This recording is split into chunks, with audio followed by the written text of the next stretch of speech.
Shalom, selamat siang Pak. Perkenalkan, nama aku Ferdinand Nicholas Siombing dengan NIM 12S25023. Kali ini saya akan menjelaskan pengerjaan saya, yaitu pengerjaan indirection. Tugas kali ini adalah kelanjutan dari tugas terstruktur sebelumnya dengan penekanan pada aspek indirection. Minggu lalu, Butet dan Ucok telah mengembangkan sebuah simulator untuk mensimulasikan entitas-entitas pada lingkup dunia akademik. Simulator tersebut masih sederhana dan memiliki banyak ruang pengembangan. Butet dan Ucok mengidentifikasi setidaknya ada 4 fungsionalitas yang dapat dikembangkan. Ada 4 fungsionalitas. Yang pertama yaitu fitur yang pertama adalah penyimpanan informasi GPI, Grade Point Average, atau yang biasa disebut dengan IPK, Indeks Prestasi Kumulatif, atau IPS, Indeks Prestasi Semester. Untuk konteks periode yang lebih pendek, fitur untuk menampilkan sekumpulan enrollment yang dikemas dalam sebuah array. Fitur ini bermanfaat untuk memudahkan manajemen data. Yang ketiga, fitur kedua adalah pemberian nilai terhadap suatu enrollment atau rencana studi. Yang keempat, fitur untuk menghitung GPA. Kemarin sore, Butet dan Ucok yang kurang kerjaan ini menemui dosen pemrograman yang minggu lalu menugaskan mereka mengembangkan simulator. Mereka menyampaikan ide mereka untuk melanjutkan pengembangan dengan menambahkan keempat fitur. Ide mereka diterima dan mereka diizinkan untuk merealisasikan ide tersebut. Dalam merealisasikan idenya, Butet dan Ucok lebih banyak berpikir dan berdiskusi daripada langsung menulis kode. Mereka merencanakan pendekatan yang akan digunakan. Butet ingin mempertahankan konsep dan desain yang telah ada pada simulator dan lebih memilih untuk bekerja dengan mengikuti pola yang sama. Dengan demikian, tidak akan merusak apa yang sudah ada. Setelah beberapa saat melakukan brainstorming, Butet dan Ucok kemudian menyepakati yang pertama untuk meletakkan GPA sebagai bagian dari entitas student dengan tipe data float. Selain itu, GPA akan selalu direpresentasikan dalam 2 digit presisi. Oleh sebab itu, implementasi fungsi print student perlu disesuaikan. Kedua, untuk memudahkan manajemen data, enrollment akan disimpan dalam array. Sebagai batasan, array akan diset fixed size, 10 elemen. Di masa mendatang, ukuran ini dapat dibuat dinamis. Untuk menampilkan enrollment yang tersimpan pada array, akan dikembangkan sebuah fungsi baru, print assignment, yang perilakunya sangat mirip dengan print underscore assignment. Perbedaannya terletak pada tipe masukan.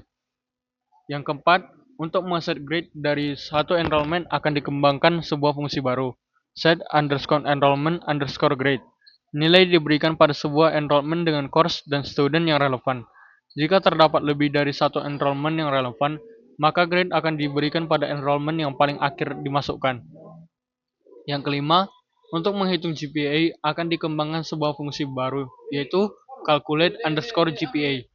Pada saat menghitung GPA, hanya memperhitungkan enrollment yang relevan saja. Solution Design. Semua entitas telah didefinisikan pada berkas academic.h, entitas course, student, dan enrollment. Didefinisikan dalam bentuk structures. Sementara opsi nilai atau grade dan semester didefinisikan dalam bentuk enumeration. Pada academic.h juga telah dituliskan spesifikasi dari fungsi-fungsi yang harus dikembangkan untuk menyelesaikan tugas ini. Atribut baru GPA pada struktur student dan berbagai function prototypes yang diperlukan telah didefinisikan pada academic.h. Dengan mengikuti pendekatan pada pekerjaan sebelumnya, maka hanya diperbolehkan untuk mengubah berkas academic.c saja. Pada berkas tersebut berisi implementasi dari spesifikasi. Implementasi yang dikerjakan Butet harus merujuk pada spesifikasi. Output formats. Yang pertama, terjadi perubahan pada format keluaran untuk print underscore student dengan tambahan nilai GPA. Pada segmen akhir, kita melihat contoh casesnya. Yang kedua, untuk print underscore enrollments, pada dasarnya sama dengan print underscore enrollments dengan jumlah baris keluaran sesuai dengan banyak elemen pada array yang diberikan sebagai parameter. Compilation.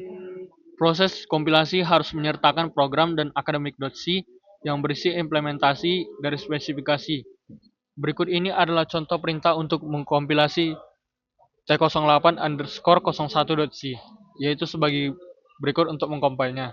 Dari kompilasi akan dihasilkan sebuah berkas yang executable dari T08_01. Di sini adalah contoh input, contoh output dari case 1, case 2, case 3, sampai case 4. Dan di sini kita langsung pertama masuk ke penjelasan academic.h. Yang pertama dibuka dengan hashtag indef academic_h, hashtag define academic_h. Di sini sebenarnya program sedang melakukan pengecekan. Kalau file ini belum pernah dimasukkan, maka dia akan didefinisikan. Tapi kalau sudah pernah, maka bagian ini akan dilewati. Tujuannya supaya tidak terjadi error karena deklarasi yang sama dibaca dua kali. Setelah itu, program masuk ke bagian enum pertama, yaitu grade_t, yang terdiri dari grade_non, grade_t, sampai grade_a. Setiap baris ini sebenarnya otomatis diberi nilai angka. Misalnya grade_non itu 0, grade_t itu 1, dan seterusnya sampai grade_a yang nilainya paling besar. Ini dibuat karena lebih mudah untuk diproses dalam program dibandingkan menggunakan string langsung. Selanjutnya ada enum semester_t yang terdiri dari odd, even, and short. Ini digunakan untuk menandai semester kapan suatu mata kuliah diambil. Jadi nanti setiap enrollment pasti punya informasi semester. Setelah itu kita masuk ke struct, yaitu course_t. Di dalam struct ini ada beberapa bagian. Yang pertama ada kode, ini untuk menyimpan kode mata kuliah. Kedua ada name, ini untuk nama mata kuliah. Kedua ada name, ini untuk nama mata kuliah. Yang ketiga ada credit, ini untuk menunjukkan jumlah SKS. Dan yang terakhir itu adalah passing_grade, yang itu nilai minimum untuk lulus. Kita lanjut ke struct berikutnya, yaitu student_t. Di sana ada ID, name, year, study_program, dan GPA. Ini adalah nilai IPK mahasiswa yang akan dihitung nanti. Berikutnya kita masuk ke struct enrollment_t. Struct ini penting karena menggabungkan mahasiswa dengan mata kuliah. Di dalamnya ada course, student, semester, dan grade. Artinya satu enrollment itu adalah satu mahasiswa mengambil satu mata kuliah di semester tertentu dengan nilai tertentu. Dan terakhir, di file ini ada daftar fungsi. Ini belum berisi isi karena hanya memberitahu bahwa fungsi tersebut dan bisa digunakan di file lain. Selanjutnya kita masuk ke academic.c. Yang pertama, di sini ada library-nya, itu hashtag include academic.h, hashtag include studio.h, dan hashtag include string h. Pertama kita masuk ke fungsinya, itu grade_to_value. Saat fungsi ini dipanggil, dia akan menerima satu nilai grade, misalnya grade_a. Kemudian program masuk ke dalam switch. Jika nilai yang masuk adalah grade_a, maka program langsung akan mengembalikan angka 4.0. Seterusnya sampai grade_i, maka dia akan mengembalikan nilai angka 0,0.0. Setelah itu kita masuk ke fungsi grade_to_text. Di sini kebalikannya. Jika inputnya grade A, maka dia akan mengembalikan A. Jadi fungsi ini digunakan untuk menampilkan nilai ke layar. Selanjutnya kita masuk ke grade_course. Saat fungsi ini dipanggil, pertama program membuat sebuah variabel bernama C bertipe struct course_t. Setelah itu program menyalin isi parameter ke dalam variabel tersebut. Misalnya kode mata kuliah disalin ke c.code, nama ke c.name, baru untuk SKS c.graded, baru untuk passing grade yaitu c.passing_grade. Selanjutnya kita masuk ke grade_student. Prosesnya hampir sama, hanya saja di sini ada tambahan, yaitu GPA diisi dengan 0,0, artinya setiap mahasiswa baru awalnya belum mempunyai nilai sama sekali. Kemudian fungsi create underscore enrollment. Saat fungsi ini dipanggil, program membuat variabel, lalu diisi dengan course yang dikirim, lalu diisi dengan student, diisi dengan grade, dan diisi dengan academic year. Dan di sini kita masuk ke void print underscore course. Di sini program mencetak kode, nama, SKS, dan passing grade. Passing grade diubah dulu ke teks untuk menggunakan fungsi sebelumnya. Di print underscore student, program mencetak semua data mahasiswa dan GPA. GPA ditampilkan dengan 2 angka di belakang koma, misalnya 3.75. Di print underscore enrollment, program mencetak kode mata kuliah, ID mahasiswa, nilai huruf, dan nilai angka hasil perkalian SKS dengan nilai grade. Masuk ke fungsi selanjutnya itu print underscore enrollment. Di sini program melakukan loop dari indeks 0 sampai n menuju 1. Setiap elemen array dipanggil ke fungsi print underscore enrollment. Jadi semua data akan ditampilkan satu persatu. Selanjutnya kita masuk ke fungsi set underscore enrollment underscore grade. Di program dimulai dari indeks terakhir array, karena kan jika ada data yang sama, maka yang diubah adalah yang terakhir. Di dalam loop, program membandingkan kode mata kuliah dan ID mahasiswa dengan SNMP. Jika cocok, maka nilai grade langsung diubah, lalu fungsi akan berhenti. Dan yang terakhir ada fungsi calculate underscore GPA. Program mulai dengan membuat 2 variabel, yaitu total dan total credit. Kemudian program melakukan loop ke semua enrollment. Jika ID mahasiswa cocok dan grade tidak non, maka nilai dihitung dengan mengalihkan nilai grade dengan SKS. Nilai ini ditambahkan ke total. SKS ditambahkan ke total underscore credit. Setelah loop selesai, jika total underscore credit sama dengan 0, maka GPA-nya sama dengan 0. Jika tidak, GPA akan dihitung kembali dengan total underscore credit. Di sini saya akan menambahkan penjelasan dari case 1, case 2, case 3, case 4, dan case 5.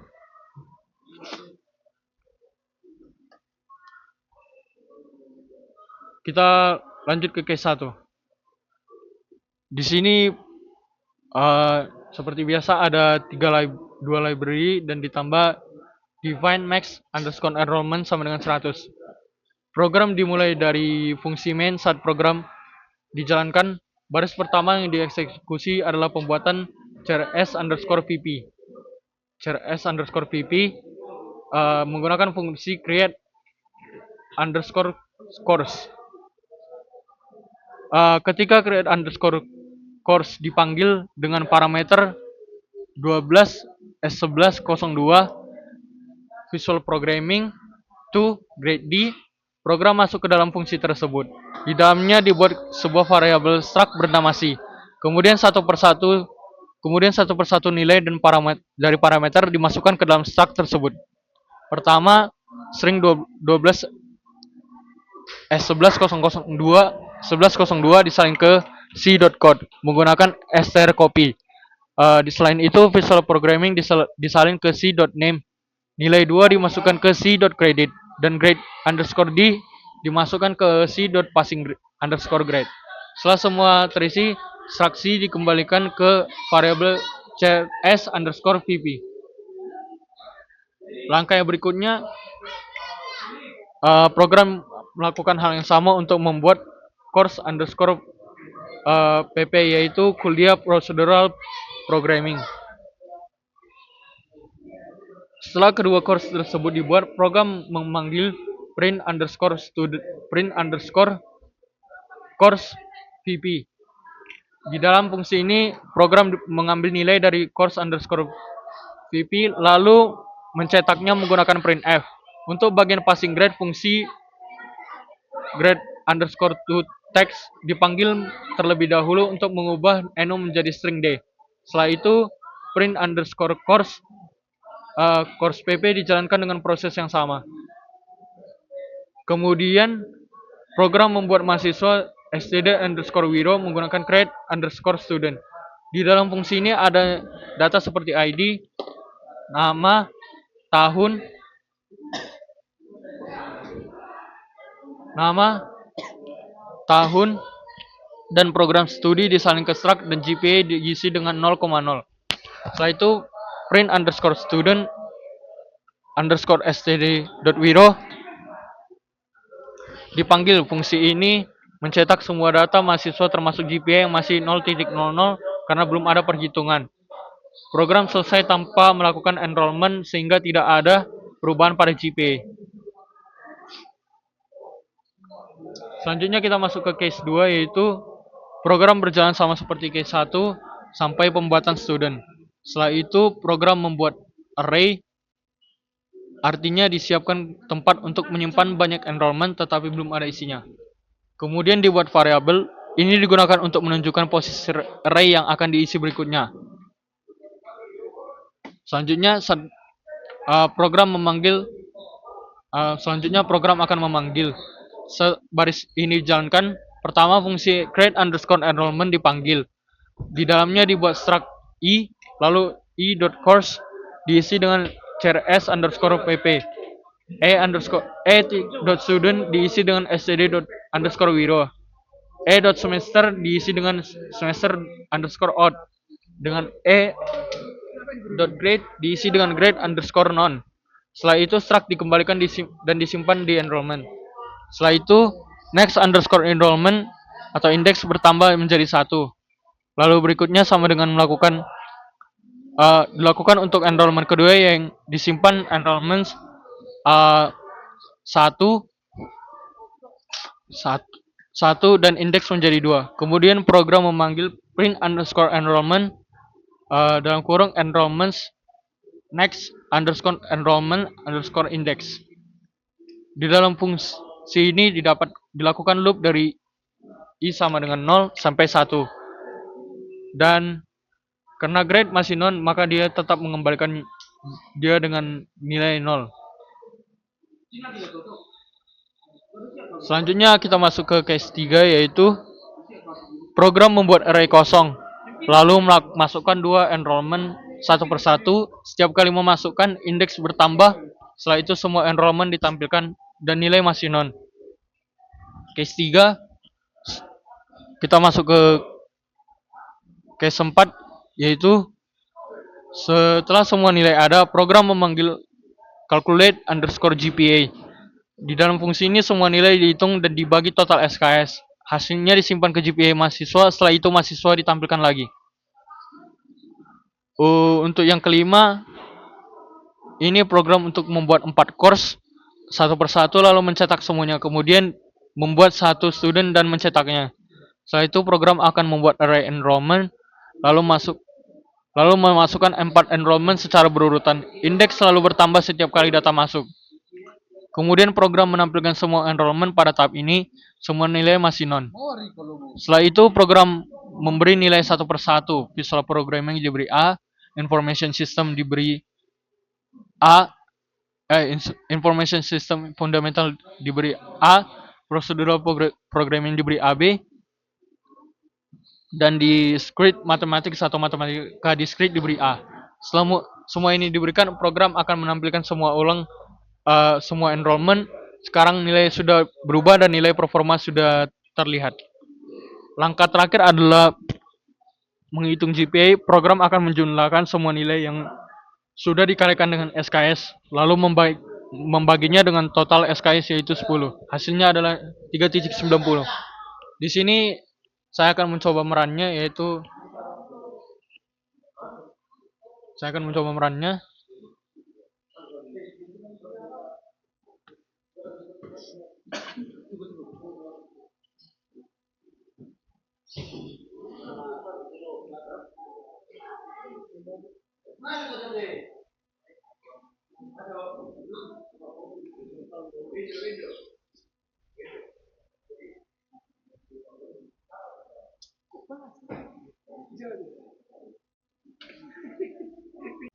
Dan kali ini saya akan mencoba meran keempat program tersebut.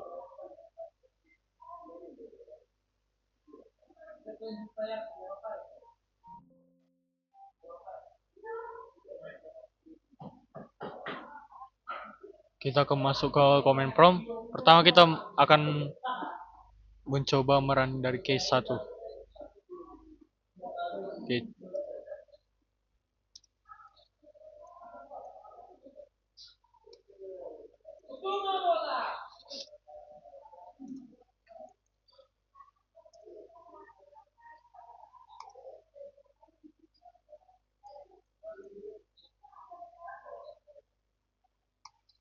Seperti yang kita tengok di sini sama, lalu kita masuk ke case yang kedua.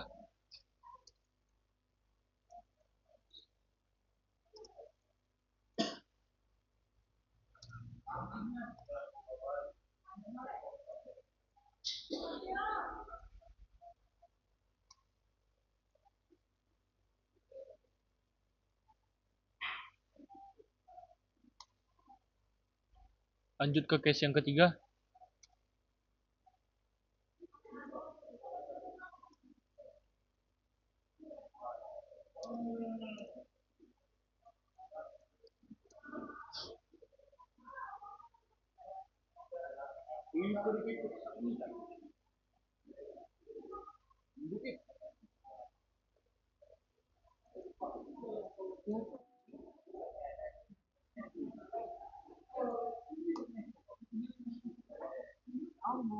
Seperti ini, dan kita masuk ke case yang keempat.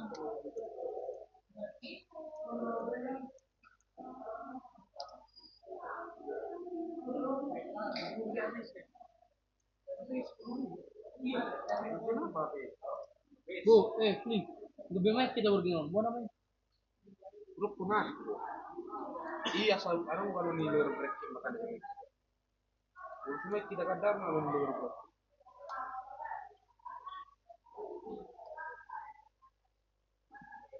Dan di sini saya akan mencoba meran case yang kelima meskipun tidak ada contoh di sini.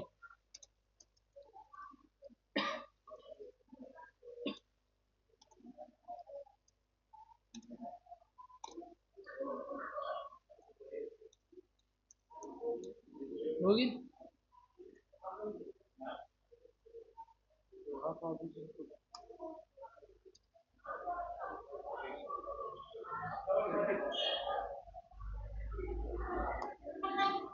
Maka akan seperti hasilnya. Dia akan menampilkan semua nilai. Dan sekian dari saya. Mohon maaf jika ada kesalahan kata dan kesalahan bicara. Terima kasih. Shalom.